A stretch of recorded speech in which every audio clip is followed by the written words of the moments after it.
రాత్రి వర్షం పడిపోయింది.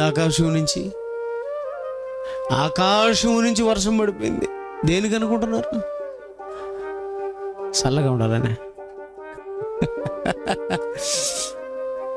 చల్లగా ఉందమ్మా మానబడే తల్లికి. ఆకాశం నుండి వర్షం అంటే ఏమనుకుంటున్నారు? ఆకాశం నుంచి వర్షం అంటే చెప్పంటారా? ఆకాశము నుండి వర్షం అంటే ఏంటో తెలుసా? ఆకాశము నుండి ఆహారం పడతాను తెలుసా మీకు? ఆ నీటి చుక్క భూమి మీద పడగానే భూమిలో ఏమొచ్చేసింది? ఆ నీరేందనుకుంటున్నారు? ఆహారం. ఆకాశం నుండి ఏం దూకింది కిందికి? ఆహారం అండి.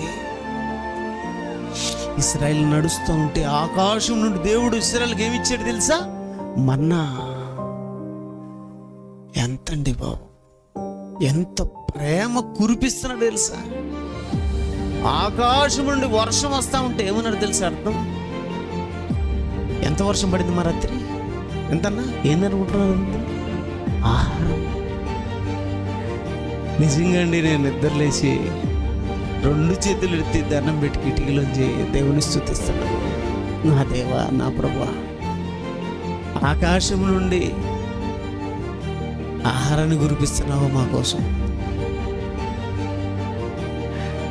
మీరెవరన్నా దేవుని స్తుతించినారా వర్షం పడినప్పుడు? దేవా, ఆకాశం నుండి ఎంత ఆహారం, ఎంత వర్షం అని చెప్పగలరా మీరు? చెప్పలేనంత ఆహారం రెడీ చేసి కురిపిస్తున్నాడు. దేవా నీకు స్తుతులు ప్రభువా. దేవా, ఆకాశం నుంచి ఆహారం ప్రభువా. నీ బిడ్డలమైన మమ్మల్ని, పాపులమైన మా కోసం ఇంత